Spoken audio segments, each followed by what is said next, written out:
Beltway. From large cities to small towns to the rural heartland. From sea to shining sea. This is Wehman, Brunson, and Vernuccio. Inside the News. Welcome back to another edition of Inside the News. Glad to have you with us. And Frank Vernuccio and Ben Brunson, all three of us are on board. How you doing today, Ben? President-elect Guy, it's a good pleasure to be with you, and President-elect Frank once again, and I'm President-elect Ben Brunson.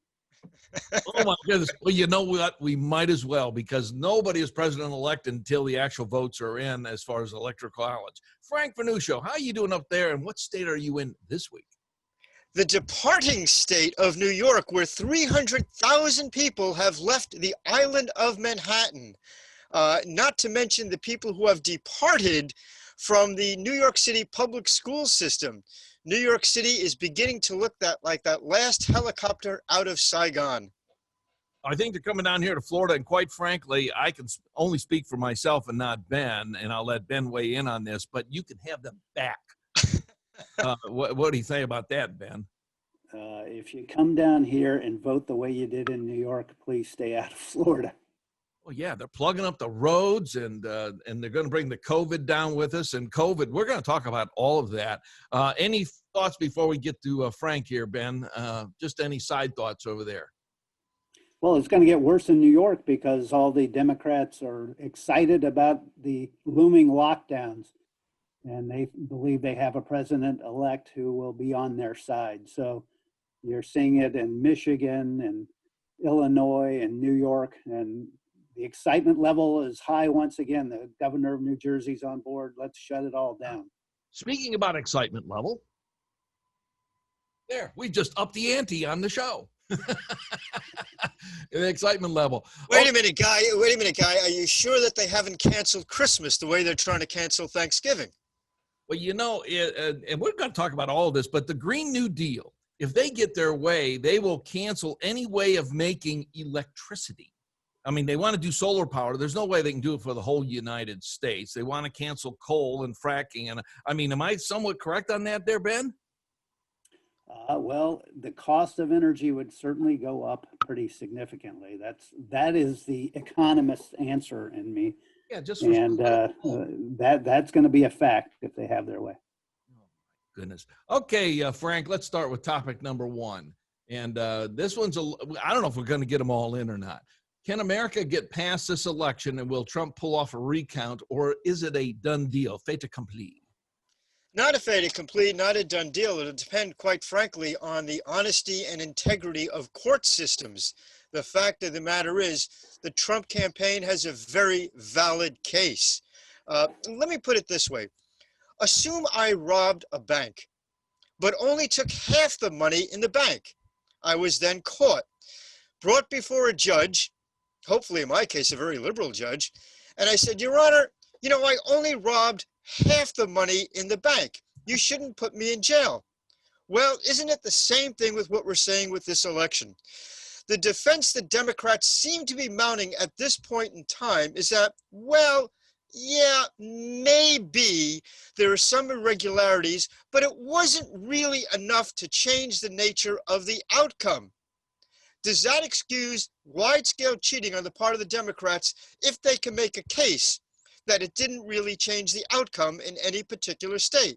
The fact is, there was massive cheating, there were massive irregularities, and to dismiss it by holding up a standard of proof, saying that, well, you can prove cheating, but maybe not enough to change the outcome, that's a pretty low standard.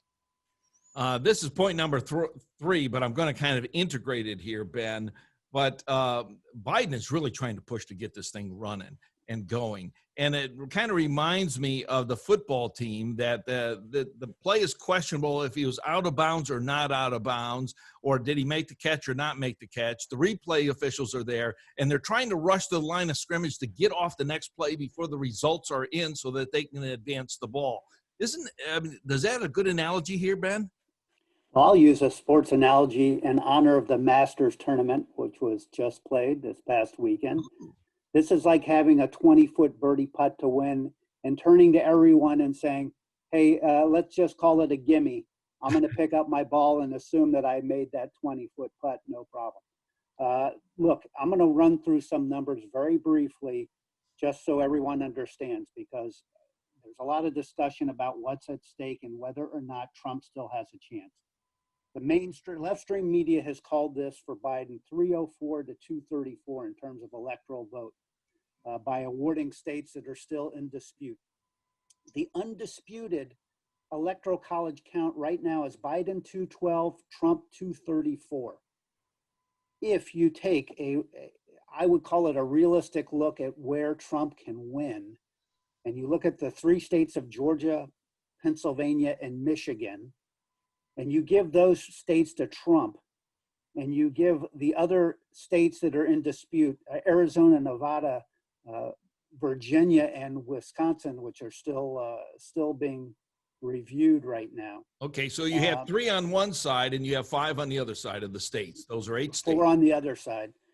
Trump wins 286 to 252 if Georgia, Pennsylvania, and Michigan are awarded to Trump. Now, in Georgia, you had voter fraud in and around Atlanta, and you have a Republican governor in Brian Kemp and a Republican administration, so you have a friendly audience helping in the recount. So there's reason to believe that could flip.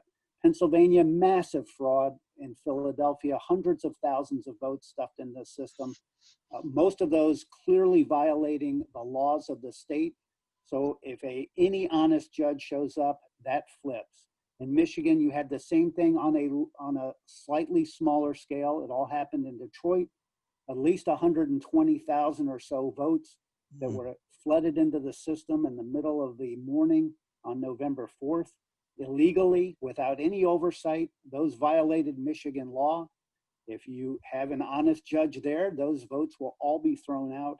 And in that case, not only would Trump win Michigan, but the Mr. James, the GOP senator, would win that GOP race for the Senate, because those votes also flipped, illegal votes flipped that to the Democrat. So there's a lot in the line. This is far from over. Yes, it is an uphill battle for Donald Trump for all the reasons we've talked about on the show. But if honesty and integrity matters at all, if there's still a judicial system that cares about the rule of law, Trump should be declared the president. Okay, Frank, we were talking about the Dominion and the software. We're going to talk about that right now. And you used a piece of software for fitness, and you were out there running and doing your steps, but it was actually plugged into the Dominion system. So you just went out to your mailbox and back, and it already logged in 4 million steps. That's amazing. Yeah, there's so many questions about Dominion software, and Ben was mentioning off air that Dominion is an organization that is part of a larger organization dominated by heavy Democrat donors. Look, there is an importance to challenging what has gone on in the 2020 election that even supersedes the election, the 2020 election itself. If we just simply buy into what the media and the Democrats are telling us, just shut up and go away, we will, as a society, have condoned wide-scale cheating. This could well be the last even remotely decent election, because cheating will have become legitimized. We have laughed about this for far too long. We've had a boys will be boys type attitude about large-scale Democrat cheating. Oh yeah, in the election in 1960, a bunch of machines in Illinois from Republican areas just happened to fall into the Chicago River. Ha, ha, ha, isn't that funny? We laughed when we had driver's licenses issued to illegal aliens in California, which were then used to register to vote. Isn't that hilarious? Just let it go. What's the big deal? We laughed when ballot harvesting was adopted in so many states. Oh, well, it's just Democrats being Democrats. Let it go. What difference does it make? Bit by bit, piece by piece, for over several decades now, we have accepted and legitimized wide-scale Democrat cheating. We've got to put a stop to this, not just for the 2020 election. but for the integrity of this republic going forward. You know, those are great points, Ben. And the fact of the matter is, yes, I mean, I can remember back the Black Panthers back in the day in Philadelphia where they were actually threatening people. And Frank, I see that you're kind of bobbing your head on that because you remember that as well. And if we just take this as, okay, this is what's happened here and move on, I dare say there will not be another fair election in this country's history, and it will go the way of Venezuela, Ben. Well, I think we have gone that way. I think we're there. So it's already happened. It already exists. This election was stolen. You can see the evidence of the correct and true vote all over the place. It was, in fact, a Republican wave. Even in California, you have GOP House races flipping back to the Republican Party that were won by the Democrats in recent elections.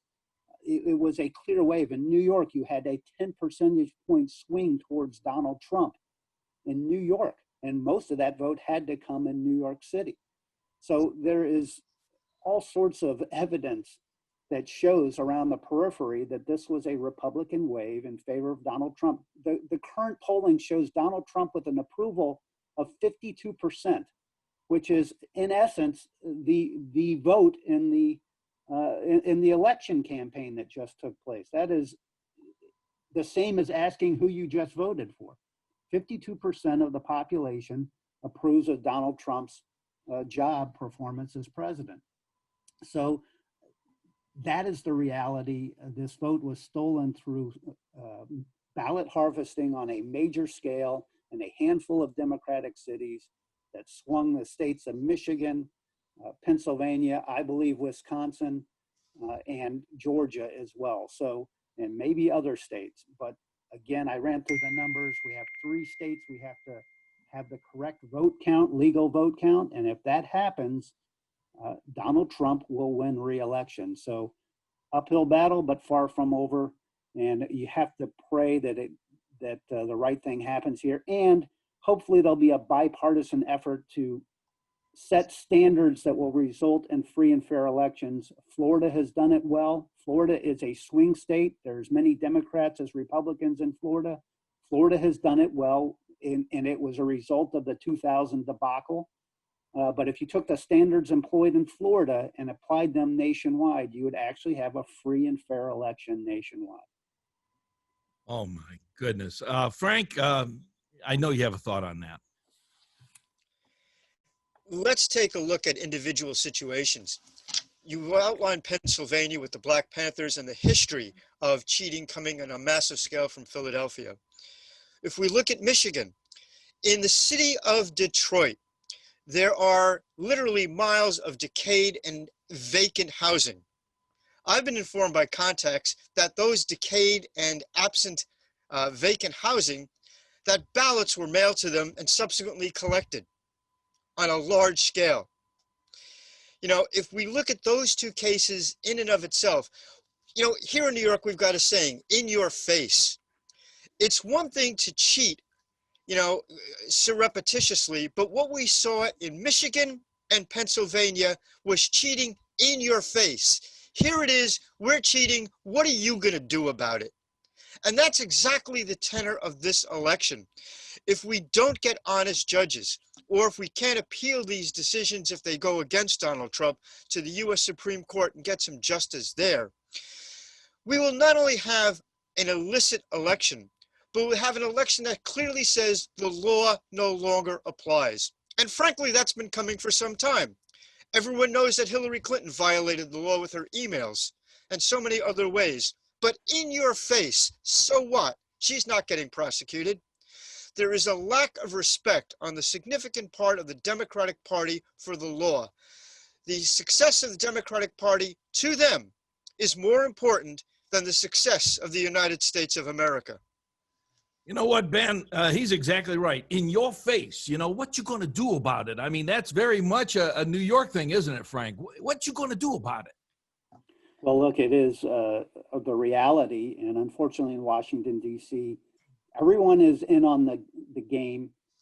Everyone is aware that you can skirt the law And if you're on the right team, if you're aligned with the right Democrats, you are above the law. And that is the reality of where we are.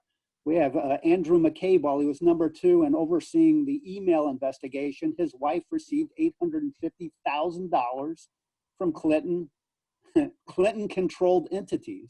That's a matter of public record. It's not my theory. It is a public fact. When she ran for the state Senate in Virginia, the one and only time she was engaged in politics. You can go on, but no one's being held to account. Bill Barr has failed. Maybe Trump will win re-election and Bill Barr can prove himself, but we're in a dismal state right now. All right, we've got to take our first time out. We have not even talked about the Great Reset. This is interesting. You're going to want to know about that. And what's the worldview of what's going on with Biden? There's a lot more going on. This is Inside the News. Wehman, Brunson, and Vernuccio. We'll be back. You're listening to Wehman, Brunson, and Vernuccio, Inside the News.